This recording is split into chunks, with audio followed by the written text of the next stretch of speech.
Good morning, everyone, and welcome to the Sportsline Model meeting. We're drawing back the curtain a little bit. We're showing you what it's like on our daily meetings when we're talking about the games going on, talking about our futures. So this will definitely be a way more laid-back version. Me, Jake, and Steven are all in the office together. John will be in the chat talking baseball, and if we want to do more baseball later in the show, he'll certainly come on to help out. So ask him your baseball questions in the chat.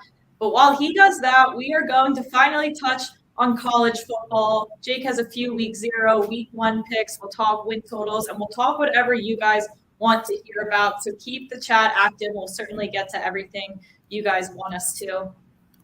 So I'll head over to the model. Jake, do you want to use your model or Steven's? We'll use Steven's All right, now, cool. yeah.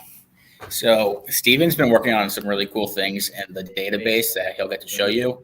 And I've been working on a couple of things, grinding away on college football stats the last month and a half. And I'm excited for a good season.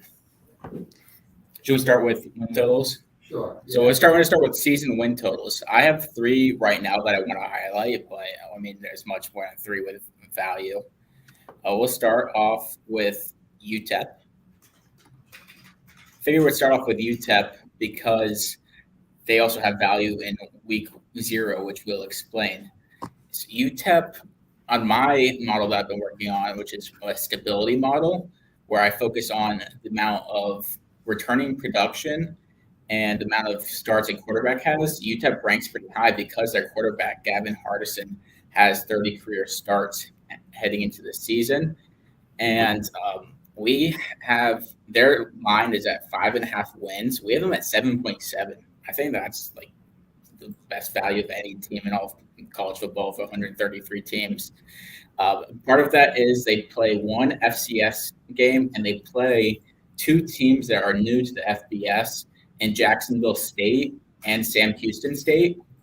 And we love UTEP week 1 against Jacksonville State, but you will see we don't have an A pick there because Jacksonville State's new to FBS, so we don't have any data on them. We have them winning that game by 8, even though UTEP's favored by 1.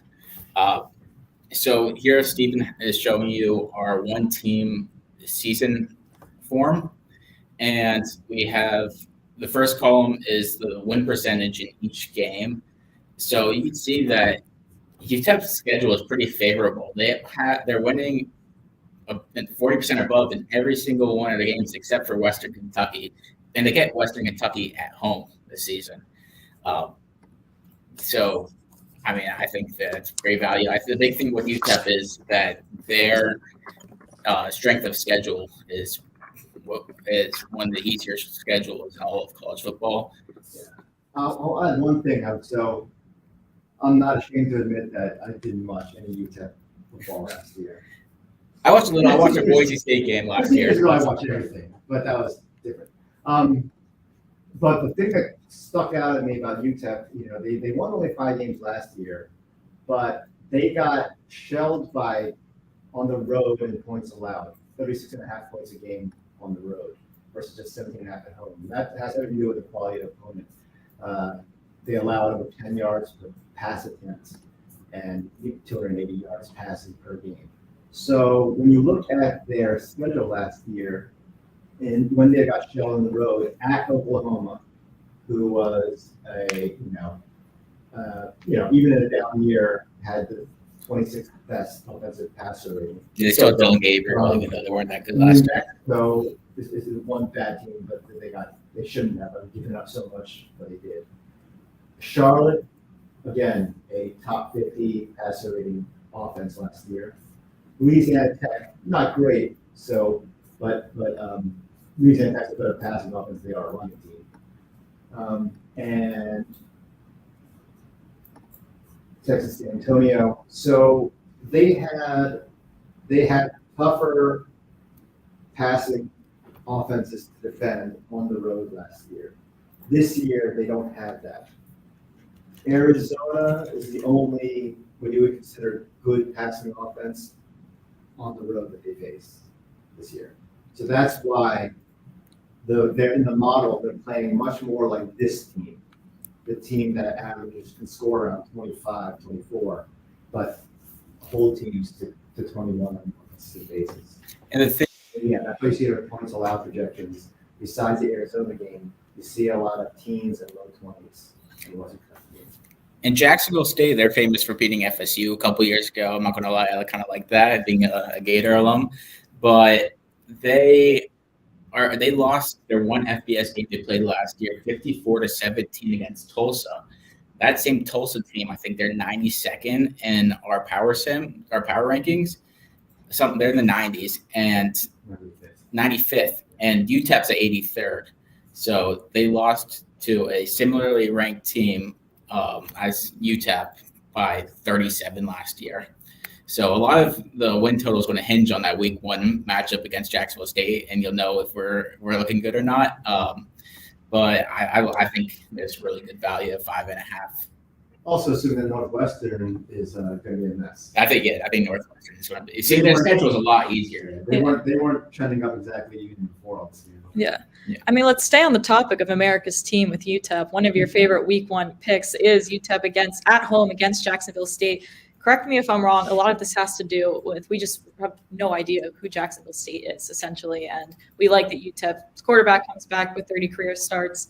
They're returning a lot more production. And again, who is Jacksonville State? Yeah, we still know a lot about Jacksonville State. We know a lot more about UTEP and that they return a quarterback with 30 career starts. I want to highlight something that AB asked in the chat. How do we feel about the Hawaii Vanderbilt over 55 in week 0? Something about that is I like the Vandy team total. Whenever it posts, I want to be all over the Vandy team total. We don't have a ton of value in the Sims. You can see the odds project Vandy at 36.25 points, and our Sims have them at 37.8, but they put 63 points up against Hawaii in that week 0 matchup last year. And I don't think they scored in the first quarter. So I think because we had Hawaii, unfortunately, we had Hawaii in that game with value. And we were looking good after the first quarter when Hawaii was up. And then Vandy put up 63 points in that game. And I think Vandy is going to be much better this year. Vandy is another team that we're going to talk about that we like their over and their team total wins at 3.5. That's by far the lowest in SEC. AJ Swan is a returning starter. He had 6 starts last year. He was a true freshman last year, and he got all those starts. And they actually have probably one of the more underrated wide receiver groups in all of college football, and Will Shepard, Quincy Skinner, and Jaden McGowan.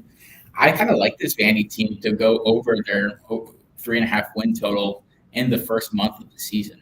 What they did last year. Hypothetically, they should hit a 2-0 start, maybe win 3 of their first 4 games. I mean, they just need really one upset to hit over this number. Exactly. They play the way they should. They play Hawaii. I think they play Incarnate Word in week 2, so they have an FCS game. And with FCS games, we don't have a way of simulating those, so we pretty much just give the FBS team the win there. So as long as they're respectable, power conference team. As long as they're a power conference team, like if North Dakota State were to play Mountain West team or a MAC team, we probably wouldn't give them a win there. But in terms of Vandy playing Garnet Ward, we like them there. Wake, they play all these teams that lost their starting quarterback last year. Wake lost Sam Hartman. Kentucky lost Levis.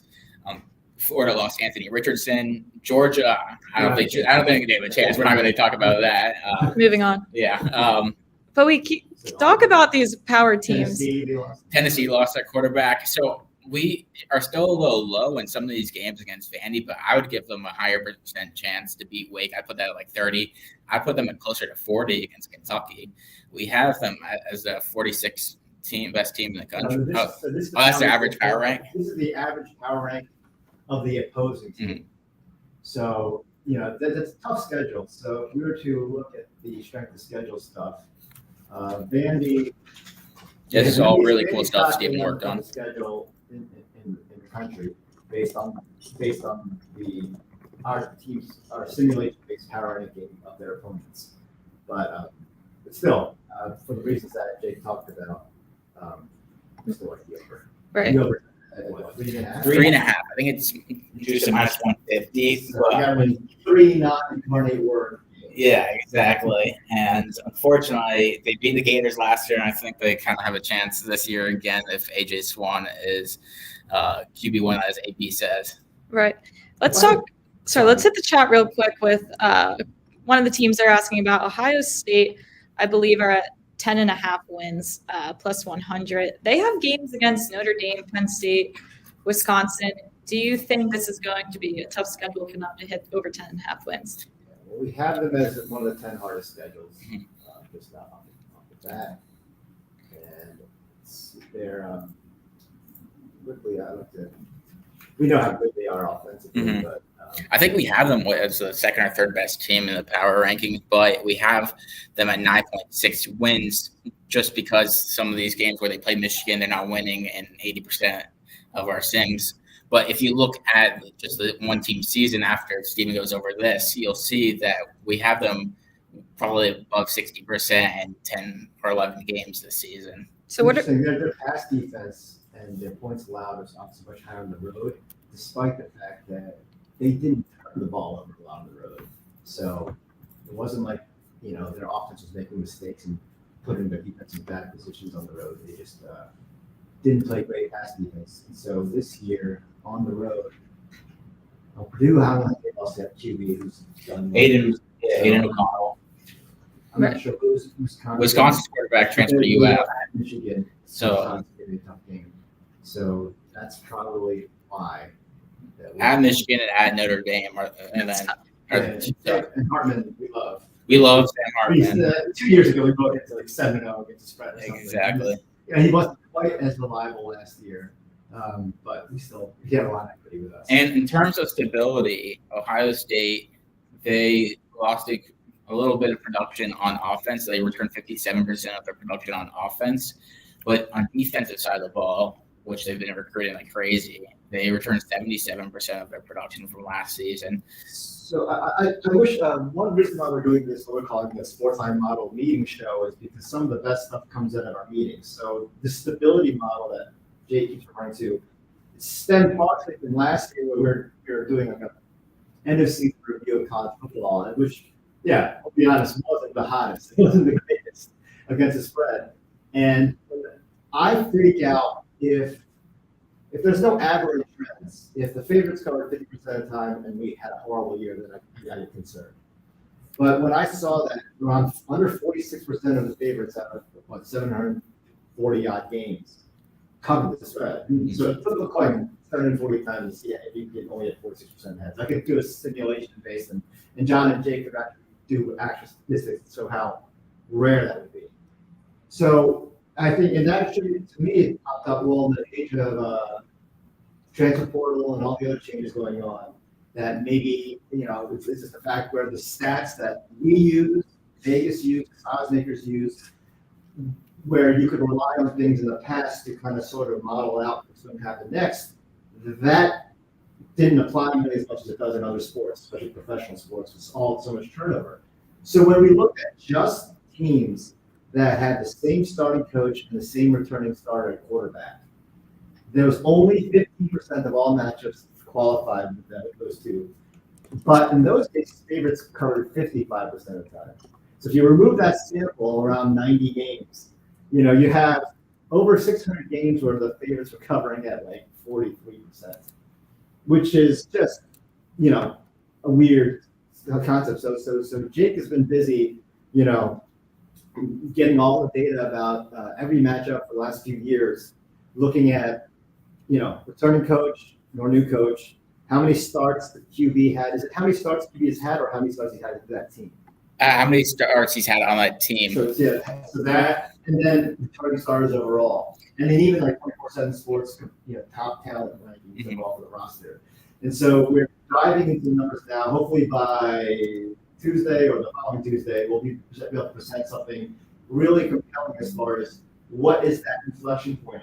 Right now, it looks like it could be around returning coach, 5 incoming starts for the quarterback, and like 50% stability in overall starters, that they might have a real advantage against the spread, a meaningful one. So we're going to start looking and take that into.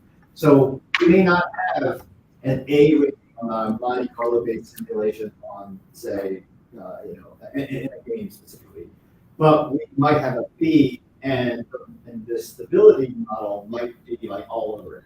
Because you might have a team that has like 65% of their starts, same coach, 15 starts for the quarterback, going against new coach, 2 starts, and 30% is roster stability. And so we're going to make it in that way year one. And then if we find out this model keeps outperforming everybody else, then we'll just flip it over to that and Jake gets a raise. Right. And I wouldn't mind that. Yeah. So we talk about how the transfer portal makes things really difficult for our model, and Jake tries to defy those odds.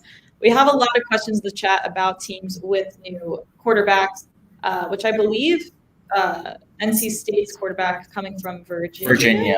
Brennan Armstrong coming from Virginia. So what's that win total looking like for us? So what's interesting with they were lousy past last year. Yeah, so they had a bunch of different quarterbacks. They had Jack Chambers, NC State, MJ Morris, who I thought was going to be the starter in waiting there, and then they went out and they got Brennan Armstrong from the transfer portal. The thing with Brennan Armstrong is he's reunited with Robert Nye, who NC State hired as their offensive coordinator in Virginia 2 years ago when they had their best season in a while. It was with Robert Nye and Brennan Armstrong teamed up together. In most cases, unlike the Caleb Williams going from Oklahoma to USC or Sam Hartman going from Notre Dame to Wake Forest to Notre Dame, most quarterbacks who have played a lot and transferred, I put them as 0 starts for that income from the new team, just because most of these quarterbacks were struggling, and that's why they left. So a couple of numbers. NC State has a 44th toughest schedule based on power ranking. Their ranking, according to our metric, is 33rd. So on average, they're 10 spots better on average. That roughly translates to around a 5-point favorite. Just because, maybe not quite that much, more like a 3.5-point favorite over on a consistent basis. They do play one FCS school, so chalk that up for a win. So yeah, we haven't projected for over 7 wins, and they're plus money at a line of 7.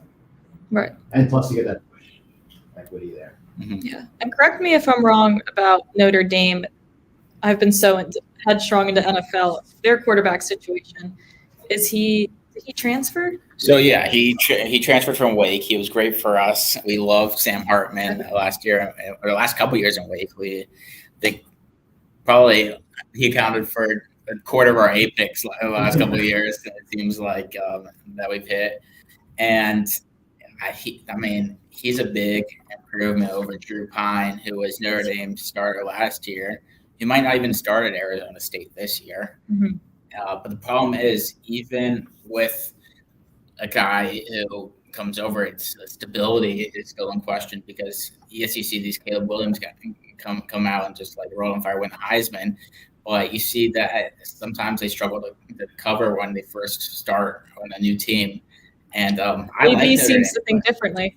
Sam Hartman covers. Sam Hartman definitely does cover. We don't have value on either the under or the over. If we had to choose, we actually have a little more under than over. Yeah. We have them averaging. What did they average per game last year? So we have them averaging 32 a game this year. So last year was interesting because they had Marcus Freeman. Right where they are last year in terms of points in his first year. Yeah. But let me see. Like the question is, this column. I know it's kind of hard to read. This is the opposing defense's passer rating from last year. Rank and actual rating. I mean, rating number is not that important. The rank is probably more important. So NC State was good. State, tough one. But yeah, you only have 4 opponents that you would consider having good pass defenses. So that's if he cleans up, against the 7 that don't. Right. That's key.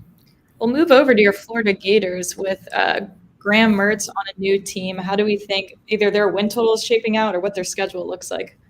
Yeah, this is the bad news. Yeah, well, we're in a rebuild, so happens to everyone. Yeah, so I think their win total is at 5.5, and I think we have them at 5.9. And with the juice, it kind of is. It's not really value. There's no value either way. Right.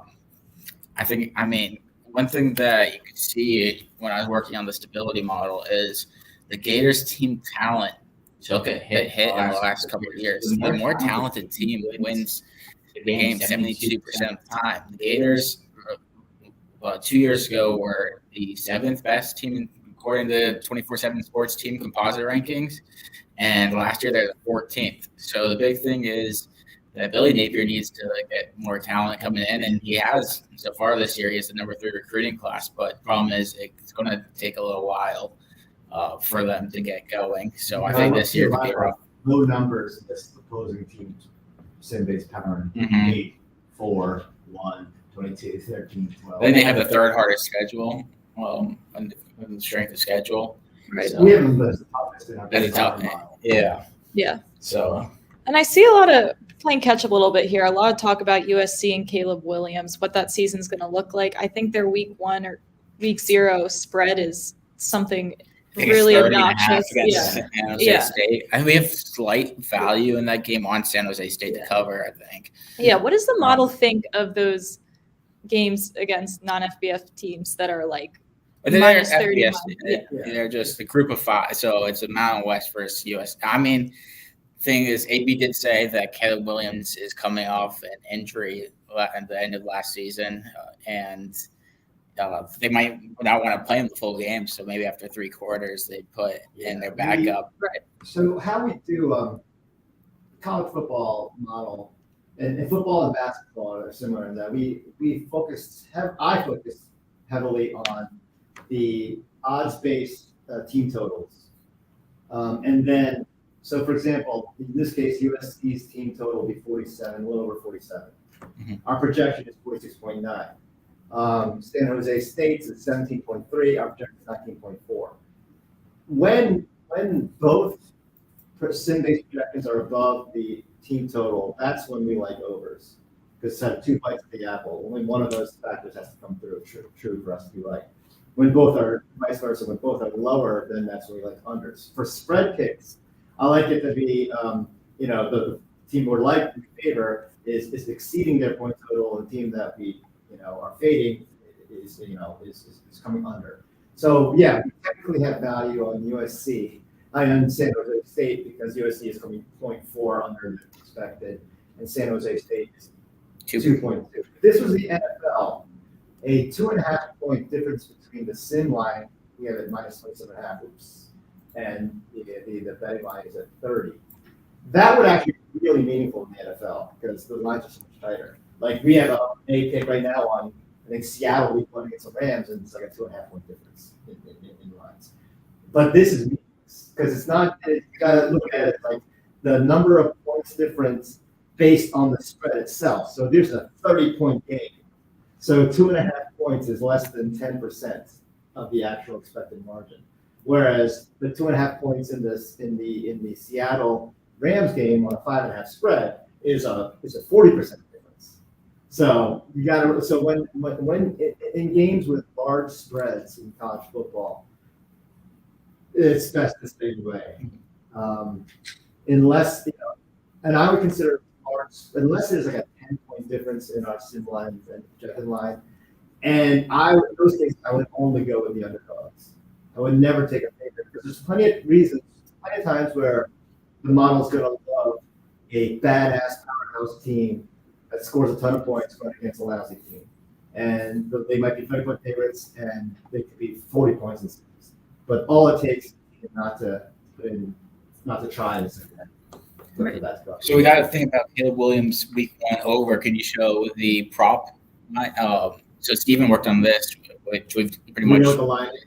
I would I'd put like 300. Just assume it's not out yet, but I'm assuming it'll probably be right around 300. And then Is this what you're talking about here? Yeah. So football is what we're going to track. It's a little different than what we do in baseball and basketball.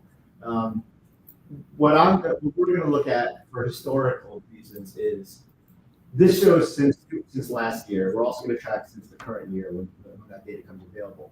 So if the line is say 299.5 is what I did as a test. Then he went 8-6 over last year playing at USC, with, which is a very different.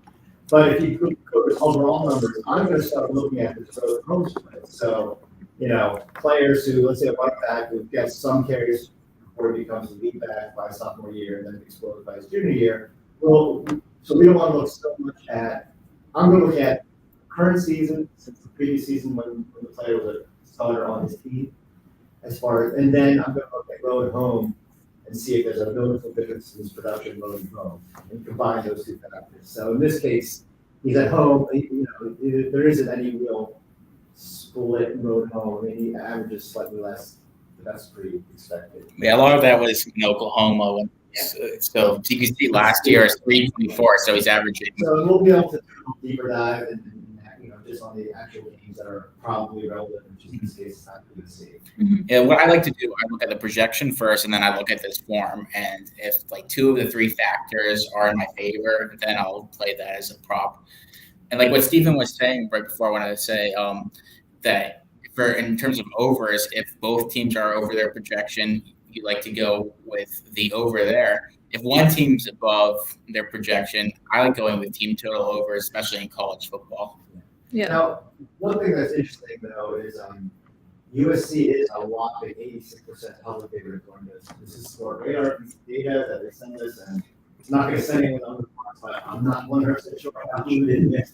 These already are, but the best of our knowledge, heavy percentage of public is on USC and the under, which means they expect San Jose State to come way under the 17.5 points. So I'm trying to, that is where I'm a little sketchy. I mean, USC's defense, Let me see how much they return. not great on the road, but San Jose State. San Jose State, 2 years ago, they were good offensively with 18 points a game, but last year they averaged 28. So, I'm not going to. Right. And The mortgage might have to San Jose State score more than 17 points, but I don't think the public is necessarily on this, because the line is not moved towards USC, which means that there's enough smart money locking in on, who likes to San Jose State to cover it and stop against the 86% rate. Right. So last year, what's interesting is looking at the stability. So they had a new coach, a new quarterback, even though they were together at Oklahoma, but they returned 59% of their starting production on offense and defense. They went 8-6 against the spread. This season, Lincoln Riley's in his second year. Caleb Williams had 14 starts last year, and they returned 75% of their offensive production and 78% of their defensive production. So last year USC's defensive passer rating allowed, which is 96 in the country, pretty bad, and they were even worse than the yards per carry allowed, 114. So their returning starters, for those guys, didn't do particularly well. Yeah. A year ago. So Yeah. I guess I just convinced myself to put it all down on San Jose State. I'm going to put in a screen patio. There we go. Well, in terms of talent, also Lincoln Riley's has gone USC to top 5 recruiting classes recently, and before he got there, they were around 10th most talented team. So that's going to jump up in the next couple of seasons as well. Riley's not doing his defensive aids. Yeah, he's not. Yeah, but neither of Kingsbury's on the same line. Yeah. And sometimes when you have offense that score really fast, I mean, maybe it's the Baltimore Ravens and the boring kind of. There's a benefit to keeping your defense rested and not always scoring really fast. And it's why the Cowboys don't become more. It's sometimes you got to understand how tired it can be. Yeah, we got tons of questions in the chat, so I want to hit a few of those. One of them actually a game we were talking about before, Week 0, San Diego State versus the Ohio Bobcats. Now, when we talk about this game, we talked about the comparison of production returning. The public actually loves Ohio, but when you're talking about the returning production, Ohio barely has any of their defense coming back, especially from a defense that wasn't even really that good to begin with. Yeah, so this is an interesting one because both teams return less than 50% of their defensive production from last year. I think Ohio returns is 26%, and San Diego State's at 40%. But San Diego State has a better defense than Ohio, so I think that's going to hurt Ohio a lot more. And Ohio, they had pretty rough home road splits in terms of scoring last year. And so this is our first A pick of the season on the San Diego State money line versus Ohio. You get a minus 155 on Caesars. Ohio, they're just since 2020, they're just 5-8 in true road games. San Diego State in true home games are 15-4. I mean, the Sims love this. I like it. I do like Nathan Rourke, or Curtis Rourke, who is Nathan Rourke's brother, for the Jaguars, who made that crazy play against the Cowboys in the first preseason game.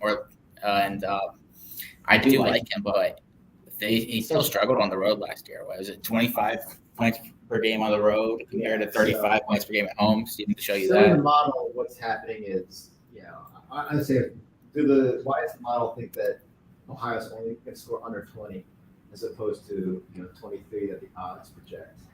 And it's a pretty obvious case of, okay, they scored 10 fewer points on the road than they did at home last year. The road includes neutral site games. Mm-hmm. Right. And their yards per attempt is nearly 3 yards less per attempt on the road. Turnovers doubled. They get sacked more. Mm-hmm. They allowed 4.9 yards per carry on the road last year. And then defensively at home, San Diego State is a little bit better. They allowed 3.7 fewer points and just 3.6 yards per carry as opposed to 4.6 on the road. So those are the real factors driving the San Diego State keeping Ohio under 23. And at the same time, we're optimistic on San Diego State's scoring at 31, which is well over the 26. That is not quite, that too is there. Ohio is allowing 4.6 more on the road than they did at home last year. 1 more yard per attempt, 0.8 more yards per carry. San Diego State didn't score that great last year. I mean, pretty much 20 on the road. They didn't run that well at home. But, that's the real reason. Yeah, they played a lot better when Jalen Maiden became the full-time starter quarterback. So, in terms of, I think that was just the last 6 games of the season Maiden started. So now they have established returning starter quarterback, which should help as well. Mm-hmm. The chat's getting talking a lot about Florida State, which obviously caught a lot of steam towards the end of the season last year.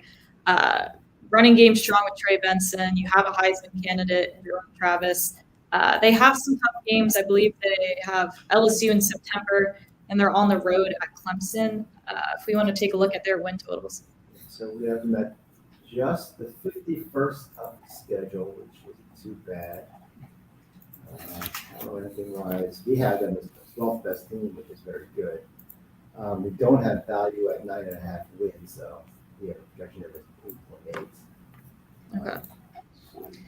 In terms of their schedule, what are we looking at? Yeah, here we go. In terms of their schedule, besides Clemson, what they're winning every single game, or see, they're beating LSU 57% of Sims. So they're, besides Clemson, they're above 55% in every single game. Wow. But you can see they have a tough schedule. Like they have LSU, they have Clemson on the road. The LSU game is a neutral site game, but it's in Orlando, so it's more of a home game for FSU. It's like all of our Georgia, Atlanta neutral site games that we have every Labor Day. It's like, yeah. Really impressive road stats last year, right? With a couple dominating wins in the conference. It's Miami and Syracuse. And while FSU hasn't been able, it doesn't have like a top 10 recruiting class there. But they've had like the number 1 transfer recruiting class the last couple of years. They got Keon Coleman from Michigan State. So while their talent level from just recruiting isn't going up, their talent infusion from the transfer portal has gone up a lot. So their pass defense on the road was awesome last year. Mm-hmm. And they don't. Clemson should be better now that they've looked up from DJ, right?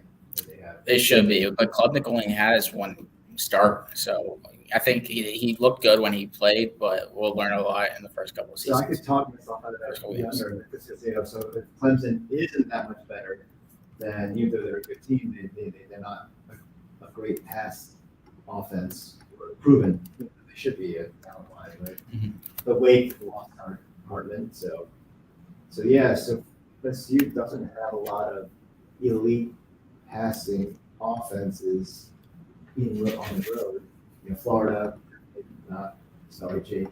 Yeah. So you might be able to see them replicating some of the success they had at the end of last year, where they had these 45-3, 30-3 dominant games to get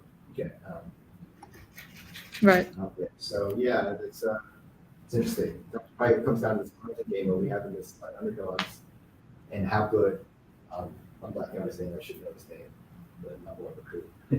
Clemson's quarterback. Kate Goldman. Yeah. This is Zach said in the comments, Rourke was in the top 10 passing yards last season. Yes, he was, but we're focusing on the road where they scored 25 points per game compared to 35 points per game there. So, I think we would like Ohio against most teams at home, but since they struggle on the road, we don't like them as much. So that's why we like San Diego State, who also plays better at home. Yeah, but we are going on money line as opposed to. We're going to money line, exactly. But we don't have quite the guts to go with the. Exactly. But, I do like Rourke a lot. And then depending on how you feel about fading public and that kind of stuff, the lines moved. It opened at San Diego State -4.5. And it's moved to -3. So despite the overwhelming public, and that's all because the public's on Ohio. So I have a theory that both like MAC conferences, because MACtion's a Fun thing to say. Yeah.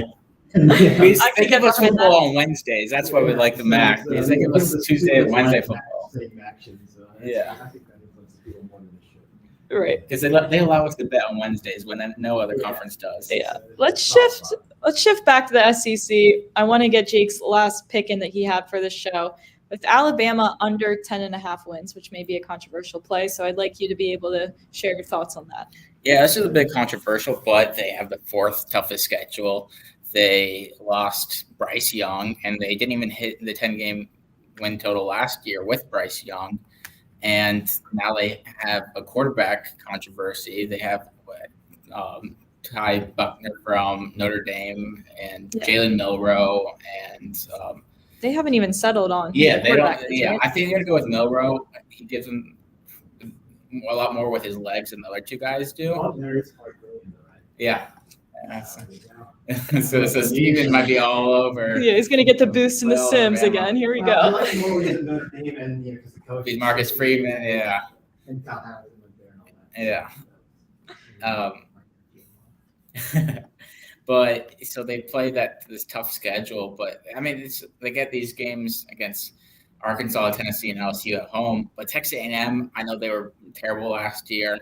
They should be a lot better this season because they had the number one recruiting class 2 years ago, and those players should be sophomores now. They should be a lot better. How is 24/7 Sports ranked as talent this year? They're the most talented team.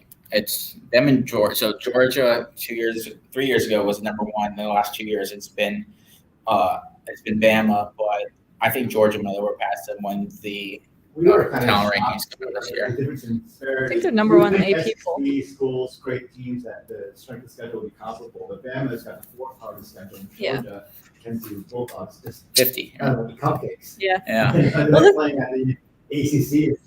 I mean, the thing about Bama last year, even going 10-2, it's like they beat Texas by 1, A&M by 4 points, Ole Miss by 6. It's like they barely were 10-2, and now we're expecting them to be, 11 is very. I'm with Jake on this, not biasly at all.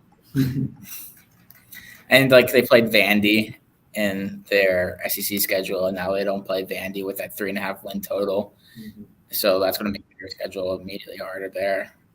The SEC West already is a lot tougher than the East. Mm-hmm. Yeah. So it looks like they faced some good running teams on offenses. And they lost Jahmyr Gibbs. They lost. Let's see, in terms of stability, they lost quite a bit. How's the defense when Anderson's gone?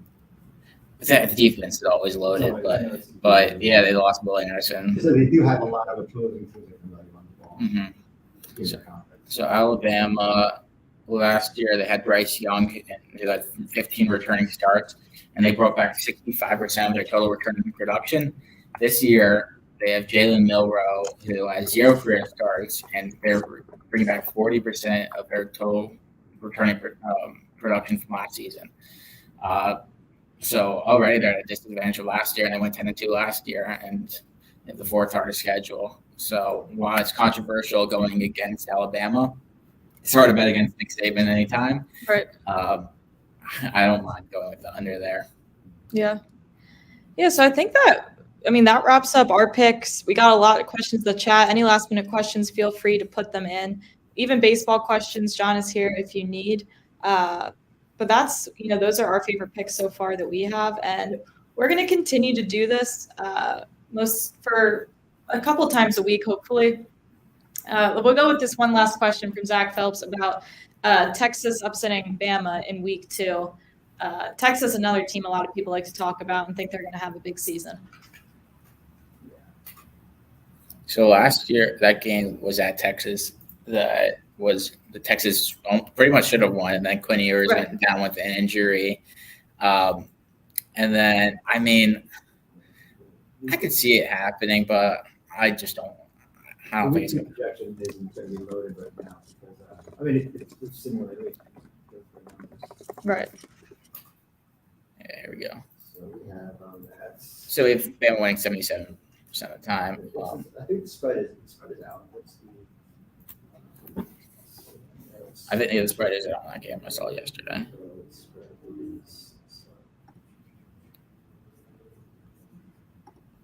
It's only 6.5 Bama. So we have a lot of initial value on Bama. Mm-hmm. Okay. I will know a lot more after. Right. I think it's because Texas running game, given who they've lost. They lost, Bijan Robinson, Roschon Johnson. Right. So that's the real reason why we think that, Bama is a good spot. I guess everyone assumed, Texas could have won if Quinn Ewers didn't get hurt, right? Mm-hmm. Yeah. So, all right. So we like the value there. Obviously, we'll have plenty of more value picks coming up. We will continue to do this. Keep a lookout on our Twitters and on Sportsline Twitter. We'll start to do a little more pop-up shows of just our casual meetings like this with a lot of Q&A. So we'll keep talking college football. We'll keep talking MLB. John will be here for MLB questions. So keep a lookout for us. And as always,